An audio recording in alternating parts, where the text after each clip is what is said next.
Welcome to Timeless Devotions with Classic Christianity.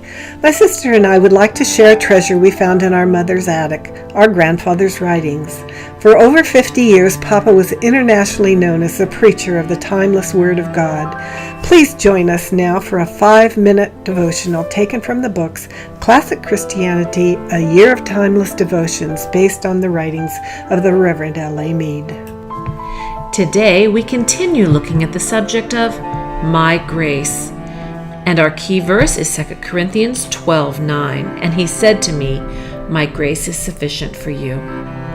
God did not tell Paul that his grace was nearly enough or overabundantly enough. He said it was sufficient for him. The supply has exact correspondence with the need, never too much, never too little, but perfect adequacy. The grace is never too soon, never too late, but timed to the tick of the clock and to the beat of the heart. Grace for tomorrow's need will never come today, nor will grace for today come tomorrow. There is a story of an old-time martyr, a Christian in his cell, awaiting the sunrise and burning at the stake. The prospect was terrible. How could he endure the ordeal? He picked up a candle and held his finger in the flame. With a gasp of pain, he withdrew it. How could he possibly undergo the torture of his whole body? Yet at sunrise, he went to his death with irrepressible exuberance. Amid the circling flames, he testified to the all-sufficient grace of Christ and sang with a heavenly ecstasy shining on his face.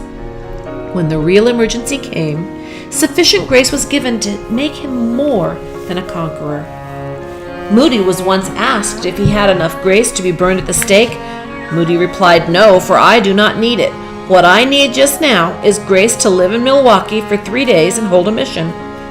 As the ceaseless rolling river, as the morning sun shoots its arrow of light, so through the ages in him are fountains that are never run dry, a sun that never languishes, an ocean that is ever full. God's sufficiency is simply the expression toward us of his infinite fullness. For you. A bygone preacher has reverently dared the remark that there is a touch of beautiful ludicrousness in this text in the contrast between the first word and the last. My grace, well, there is absolute infinity. For you, and there is the infinitesimal. As though the mighty ocean should say to the little laddie playing on the sand, "Little boy, my ocean depths are sufficient to fill your bucket." As though a tiny fish swimming in the Amazon should say, "I must not drink too much water lest I drain the river." Oh, have no fear, burdened Christian. His grace is sufficient for you, and not just for your present trial, but for you, yourself, making you equal to all the trials that may come. God does not pledge himself to be ever altering our circumstances and removing our burdens in answers to our prayers. Our truest blessings often come through the things that seem most grievous to us. Christ's way is to make us equal to our circumstances rather than reduce our circumstances to what we short-sightedly think they ought to be.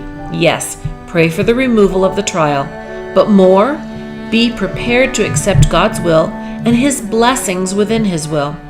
Trust God. He will not just bring you through, he will lift you up.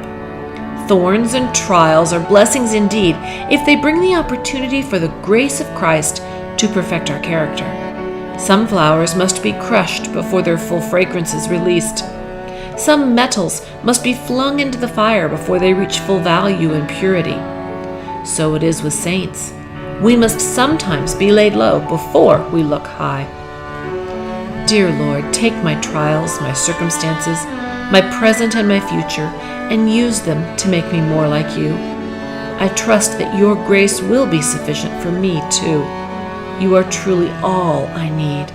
I love you, my all-sufficient King. Amen. We hope you will visit us online at www.classicchristianity.net. If your goals include spending time with the Lord each day, we can help. Thank you for joining us for Timeless Devotions with Classic Christianity.